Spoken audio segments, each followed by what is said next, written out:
o Império Medo-Persa caiu nas mãos do Império Grego. Alexandre, o Grande, depois de conquistar nações e reinos, morreu precocemente aos 33 anos de idade, chorando por não ter mais terras para conquistar. Ele expandiu poderosamente seu império, disseminando a cultura helênica e a língua grega, tão útil mais tarde para a divulgação rápida e sem fronteiras do Evangelho. Com a morte de Alexandre, o reino caiu nas mãos de 4 generais, importando-nos aqui ressaltar o domínio dos Ptolomeus, egípcios, e dos Seleucidas, sírios, que estiveram sempre em conflito. Israel foi ora dominado por um, ora por outro. Nessa época, Antíoco Epifânio ultrajou os judeus sacrificando um suíno no altar do templo em Jerusalém, o que era uma abominação para eles. Se você tem dificuldade início à guerra dos Macabeus, nesse vídeo você vai conseguir Judas Macabeu depois de muito depois de assistir tudo que será ensinado. Mais tarde, no ano 63, você será crucificado. Pompeu será iluminado Jerusalém, e os romanos passaram a que será ensinado aqui. Está contido no livro da Panorama da História Cristã. Foi nomeado rei pelo pastor Hernandes Dias. Depois de sua morte, seu filho Herodes, o Grande, reinou em seu lugar. Herodes, o Grande, foi um grande administrador. Ele ampliou e embelezou o templo de Jerusalém. Construiu o porto de Cesareia, abrindo caminho para o comércio internacional e facilitando as viagens dos missionários para o mundo. Construiu a fortaleza de Massada e muitos palácios e fortalezas. Porém, Herodes era um homem inseguro e violento. O medo de perder o trono o atormentou durante toda a sua vida. Casou-se 10 vezes. Teve muitos filhos. Quando se casou com Mariana, mulher da nobreza, mandou matar todos os nobres de sua família, com medo de perder o seu trono. A pedido de sua sogra, nomeou Aristóbulo, seu sobrinho, com apenas 17 anos de idade, como sumo sacerdote de Jerusalém. Mais tarde, ao ver que este conquistava a simpatia do povo, mandou matá-lo. Sua sogra, com medo, fugiu para o Egito. Mas Herodes enviou seus emissários atrás dela para matá-la. César Augusto o chamou a Roma por causa de suas atrocidades. Antes de ir, porém, mandou matar sua mulher, Mariana, com receio de que ela conspirasse contra ele em sua ausência. Mais tarde, enviou 2 de seus filhos a Roma para estudarem. Sua irmã Salomé insinuou que eles voltariam mais preparados para assumir o trono. Herodes não hesitou. Mandou estrangular seus 2 filhos. Antes de morrer, fez sua irmã Salomé jurar que mataria pelo menos um nobre de cada família de Jerusalém, porque queria choro em seu funeral. Esse foi o homem que ficou alarmado quando soube pelos magos que um menino havia nascido em Belém da Judéia para ser rei de Israel. Depois que Herodes, o Grande, morreu por volta do ano 4 a.C., seu reino foi dividido entre 4 de seus filhos. Arquelau, um dos filhos de Herodes, reinava sobre a Judéia, Samaria e Edom. Este foi um péssimo rei. Os judeus ao final pediram aos romanos que o tirassem do cargo. Roma, preocupada com os constantes problemas na Judéia, instalou ali um procurador ou governador romano. Assim foi que os romanos começaram a governar diretamente a Judéia. Nesse momento, Pilatos era o governador. Essa catastrófica situação estatal e política, em que o povo eleito de Deus se encontrava sob o poderio odioso dos herodianos e à mercê da escravidão do domínio dos romanos, fez com que se manifestasse como nunca antes uma esperança política pelo Messias, um grito de libertação e redenção da servidão ímpia. Foi então nessa época que Jesus, na plenitude dos tempos, cumprindo as profecias bíblicas, nasceu em Belém da Judéia. O Verbo eterno se fez carne e tabernaculou entre os homens. Ele habitou entre nós, cheio de graça e de verdade. Ele vestiu pele humana, calçou as sandálias da humildade, pisou o nosso chão, comeu o nosso pão, bebeu a nossa água, sentiu a nossa dor, chorou as nossas lágrimas, carregou sobre seu corpo no madeiro os nossos pecados e ressuscitou em glória para a nossa justificação. Tanto a cultura helênica quanto a romana se uniram à contribuição dos judeus na vinda do Messias ao mundo. Quando Jesus nasceu, a Palestina estava sob o domínio de Roma. Com a perseguição de Herodes, o Grande, José e Maria fugiram com o menino Jesus para o Egito, ficando lá até a morte do impiedoso rei. voltaram do Egito e fixaram-se em Nazaré, cidade onde haviam morado anteriormente. Ali, Jesus cresceu como filho de um carpinteiro. Aos 30 anos de idade, deu início ao seu ministério, tendo sido batizado no Jordão por João Batista, identificando-se assim com os pecadores, aos quais veio salvar. Ali no Jordão, enquanto Jesus orou, os céus se abriram e o Pai falou: "Este é o meu Filho amado, em quem me comprazo." Nesse mesmo instante, o Espírito Santo desceu sobre ele, em forma de pomba, revestindo-o com poder para dar início ao seu ministério.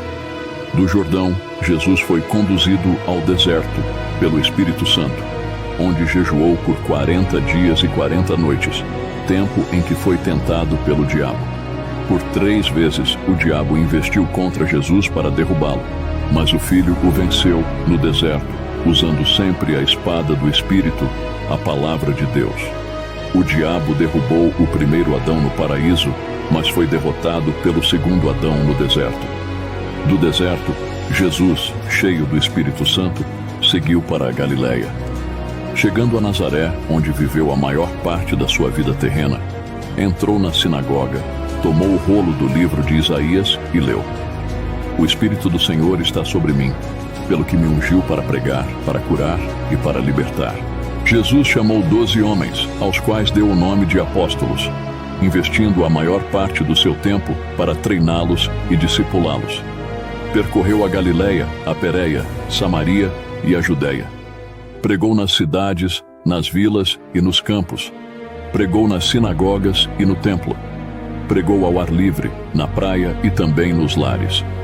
Pregou a multidões e também a pequenos grupos. Jesus andou por toda parte fazendo o bem e libertando todos os oprimidos do diabo. Curou os enfermos, alimentou os famintos, deu vista aos cegos, aprumou os paralíticos, fez andar os coxos, deu audição aos surdos, purificou os leprosos, libertou os possessos e ressuscitou os mortos. Foi a suprema revelação de Deus aos homens. Recebeu o nome de Emanuel, Deus conosco. Ele é o próprio Deus manifestado em carne. Jesus veio com uma missão definida: morrer por todos aqueles que o Pai lhe deu. Ele nasceu para morrer. Ele morreu para que pudéssemos viver. O apóstolo Paulo foi enfático em dizer que ele morreu pelos nossos pecados, segundo as Escrituras. Foi sepultado e ressuscitou ao 3º dia, segundo as Escrituras. Sua morte não foi um acidente nem sua ressurreição, uma surpresa. O diabo usou diversos artifícios para demovê-lo da cruz, mas Jesus marchou para ela como um rei caminha para a coroação. Na cruz, Jesus esmagou a cabeça da serpente e triunfou sobre os principados e potestades, expondo-os ao desprezo. Na cruz, Jesus consumou a obra da redenção. Na cruz, ele nos libertou. A morte não pôde detê-lo. Ao 3º dia, Jesus ressuscitou para a nossa justificação. Antes de subir aos céus, porém, instruiu os discípulos a permanecerem em Jerusalém, aguardando a promessa do Pai, até que fossem revestidos de poder. Em Atos, capítulo 1, versículo 8, Jesus fala sobre a capacitação de poder dada pelo Espírito Santo e dá também a estratégia de ação a ser seguida: ser testemunha tanto em Jerusalém como em toda a Judéia, Samaria e até os confins da terra. Depois do Pentecostes, a igreja explodiu em Jerusalém num crescimento espantoso. Multidões eram convertidas e agregadas a ela. O crescimento e a expansão da igreja de Jerusalém são registrados por Lucas até o capítulo 7 do livro de Atos. Como a igreja ainda estava limitada à Judéia, Deus enviou uma perseguição contra ela, e os crentes foram dispersos, levando a palavra por onde iam. Assim é que Filipe chegou a Samaria, quebrando os muros de inimizade e pregando ali o evangelho com poder. O povo se alegrava ao ouvir e ver as coisas que Deus fazia por intermédio de Filipe. O diácono pregador falava e fazia, pregando aos ouvidos e aos olhos. Pela imposição de mãos dos apóstolos Pedro e João, os samaritanos também receberam o Espírito Santo. O evangelho se espalhou para além das fronteiras de Israel com a conversão do perseguidor da igreja, Saulo de Tarso, no caminho de Damasco. Mais tarde, uma igreja gentílica, a Igreja de Antioquia da Síria, tornou-se a mãe das missões transculturais. Depois disto, Barnabé e Saulo partiram para a primeira viagem missionária nas regiões da Galácia, passando por Perge, Derbe, Icônio e Listra, estabelecendo igrejas e constituindo presbíteros. Na segunda viagem missionária, Paulo e Silas, por orientação divina, foram para as províncias da Macedônia e Acaia, plantando igrejas em Filipos, Tessalônica, Bereia e Corinto. De Antioquia da Síria, Paulo escreveu a carta aos Gálatas, Corinto e as 2 cartas para os Tessalonicenses. Na terceira viagem missionária, Paulo visitou a província da Ásia Menor, permanecendo 3 anos em Éfeso, a capital da província, de onde escreveu as 2 cartas à igreja de Corinto. Nessa cidade cosmopolita, de mais de 300 mil habitantes, havia o templo da deusa Diana, um palácio de mármore 4 vezes maior do que o Partenon de Atenas, uma das 7 maravilhas do mundo antigo. Nos anos que Paulo passou na capital da Ásia Menor, igrejas foram plantadas em toda a província, como as de Esmirna, Pérgamo, Tiatira, Sardes, Filadélfia, Laodiceia, Colossos e Hierápolis.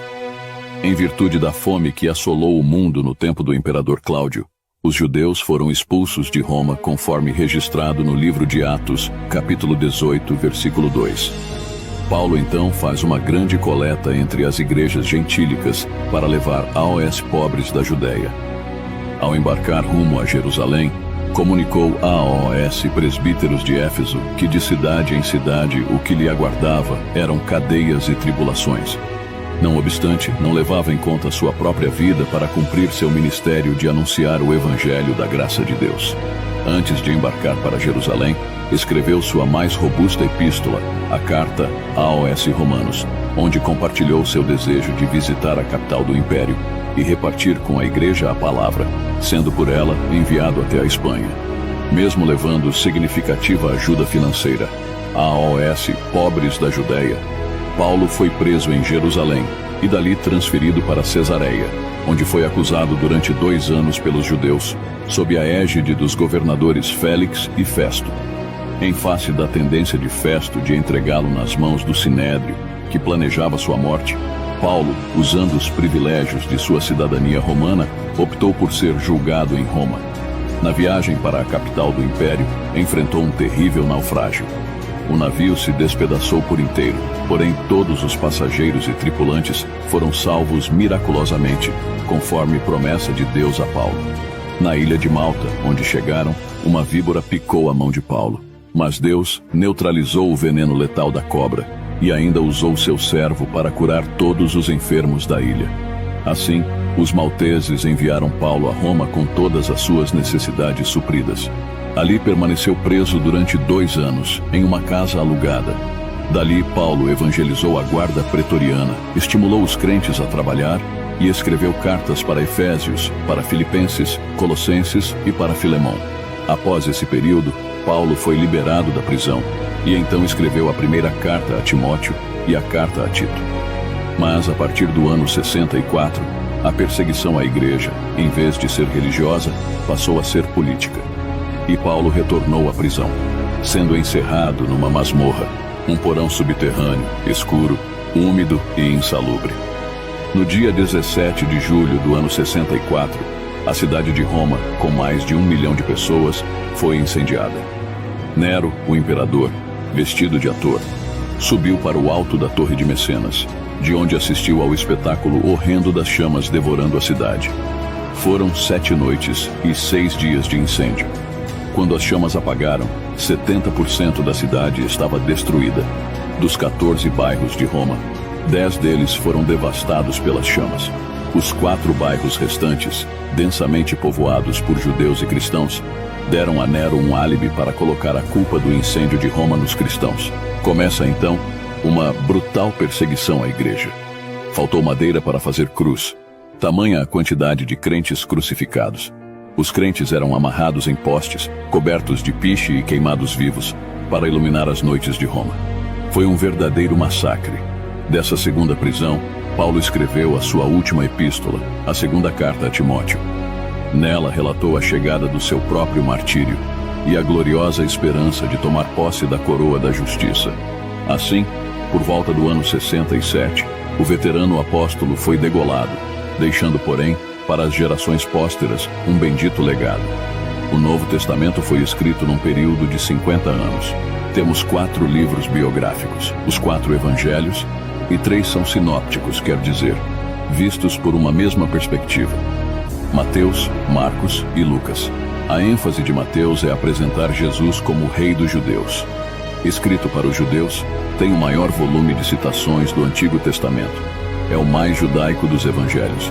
A ênfase de Marcos é apresentar Jesus como servo.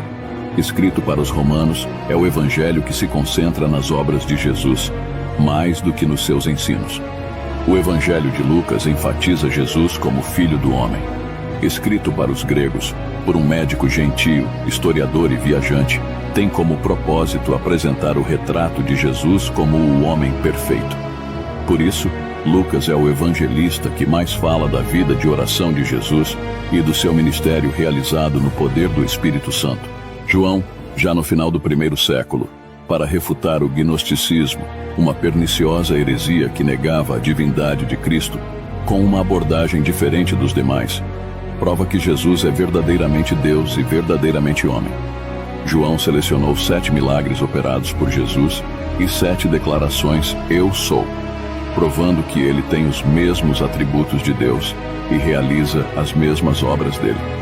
Temos no Novo Testamento, ainda, um livro histórico, o livro de Atos, que narra os fatos relacionados à igreja primitiva, desde o seu nascimento até sua expansão à cidade de Roma. 3 igrejas lideraram esse avanço: Jerusalém, Antioquia e Éfeso. 4 províncias do Império foram alcançadas: Galácia, Macedônia, Acaia e Ásia Menor. O livro de Atos não tem conclusão, pois a história da igreja continua. Nós somos herdeiros e continuadores da igreja que nasceu no Pentecostes. Temos também as cartas do apóstolo Paulo às igrejas de Roma, Galácia, Éfeso, Filipos, Colossos e Tessalônica, bem como suas cartas pessoais, a Timóteo, Tito e Filemão. Temos, sim, uma carta enviada a AOS judeus que estavam sendo tentados por causa da perseguição a retroceder na fé, que é a carta AOS Hebreus, de autor desconhecido. Temos ainda as cartas gerais, escritas por Tiago, Pedro, João e Judas. Finalmente, temos um livro escatológico, o Apocalipse, que narra a vitória triunfal de Cristo e de sua igreja, escrito pelo apóstolo João na ilha de Patmos, por volta do ano 96. Espero que você tenha aprendido sobre essa história. Deus abençoe sua vida. Se você ainda não aceitou Jesus como seu Salvador, ainda dá tempo, arrependa-se. Ele pode mudar seu futuro, sua história. Ele pode tirar de você toda a tristeza, toda a solidão